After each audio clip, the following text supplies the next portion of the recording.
கிறிஸ்துவில் அன்பானவர்களே, இயேசு கிறிஸ்துவின் நாமத்தில் நான் உங்களை வாழ்த்துகிறேன். கர்த்தர் உங்களை ஆசீர்வதிப்பார்.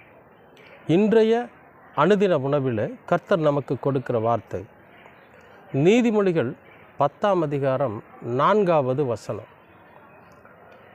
சோம்பர் கையினால் வேலை செய்கிறவன் ஏழையாவான், சுறுசுறுப்புள்ளவன் கையோ செல்வத்தை உண்டாக்கும்.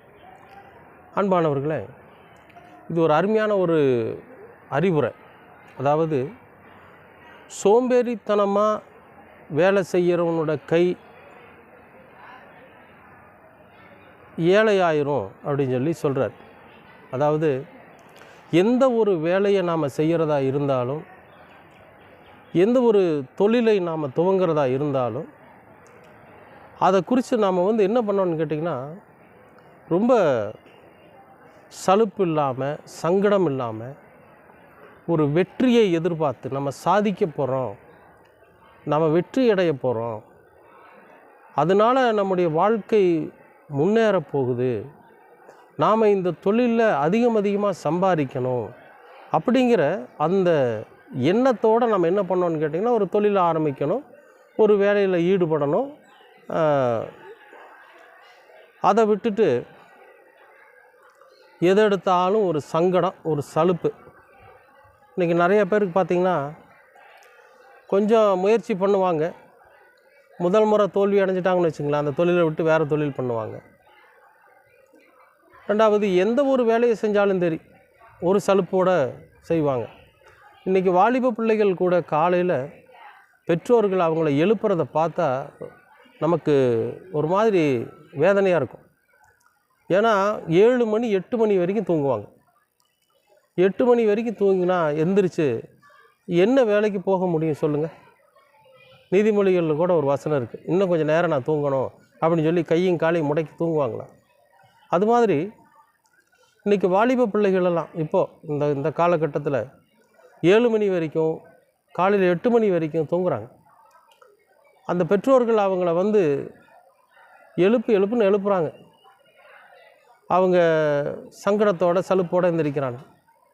எந்திரிச்சு ஒரு வேலை விஷயமாக வெளியே போ அப்படின்னா, அந்த வேலையை தேட போகிறதுக்கு அவனுக்கு 10 மணி ஆயிரும் இல்லைங்களா? அதனால் அவனுக்கு அன்றைக்கி நாள் முழுசும் சம்பாத்தியம் கிடைக்காது. அன்றைக்கி நாள் முழுசும் ஏதோ ஒரு வேலை 2 வேலை அப்படி கிடைக்குதுன்னு வச்சுக்கோங்களேன், ஒரு 100 ரூபா 50 ரூபா கிடைக்குன்னா அந்த சம்பாத்தியத்தை வாங்கிட்டு வந்துடுவான். அன்பானவர்களே, வேதம் என்ன சொல்லுதுன்னா, இந்த அறிவுரை, இந்த நீதிமொழிகள் நமக்கு என்ன சொல்லுதுன்னா, சோம்பேறித்தனமாக ஒரு வேலையை செய்யாதீங்க அப்படின்னு சொல்லி சொல்லுது. பறவைகளை பாருங்கள், அவைகள் உங்களுக்கு கற்றுக் கொடுக்கும்னு பைபிள் சொல்லுது. பொழுது விடியுதோ இல்லையோ பறவைகள் கத்துற சத்தம் கேட்க ஆரம்பிக்கும்.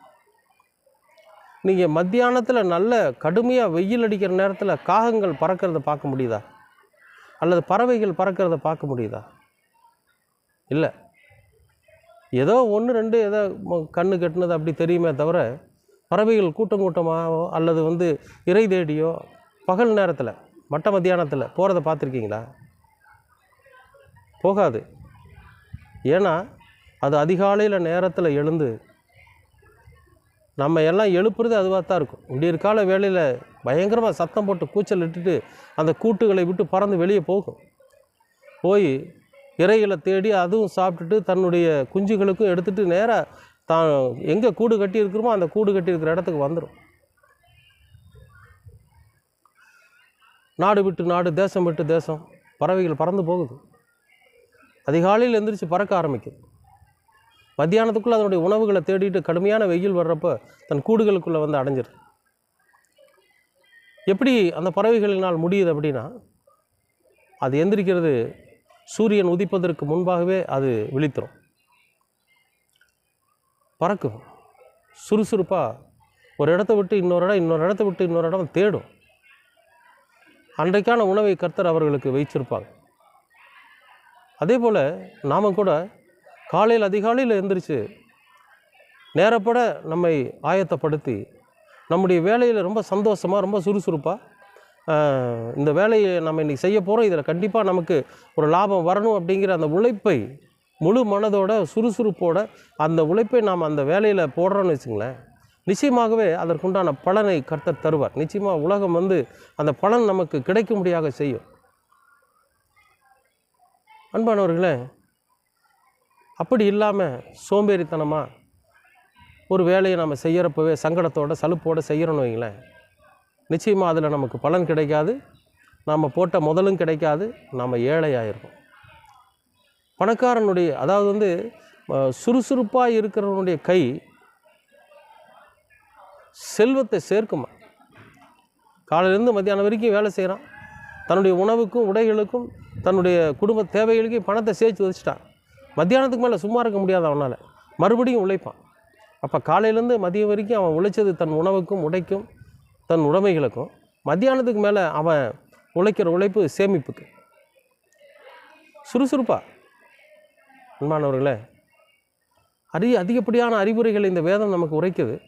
இது உலக நடப்புகளோடு ஒன்றிணைக்கப்பட்ட ஒரு அறிவுரையாக இருக்கிறது. ஒவ்வொரு தனிப்பட்ட மனுஷனோட வாழ்க்கையிலும் ஒருத்தன் முன்னுக்கு வரணும்னா அவன் என்ன பண்ணணும் நினச்சி பாருங்கள்.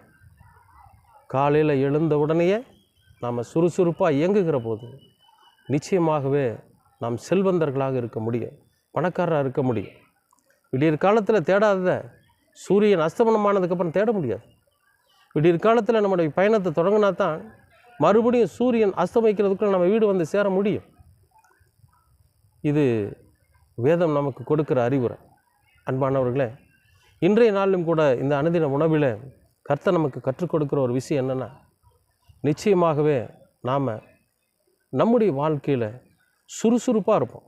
சோம்பேறித்தனம் இல்லாமல் சுறுசுறுப்பாக நம்ம எந்த வேலையை செஞ்சாலும் சரி, எந்த விதமான காரியங்களை செய்தாலும் சரி, எந்த விதமான ஒரு வேலையை வியாபாரத்தை செஞ்சாலும் சரி சுறுசுறுப்பாக செய்வோம்.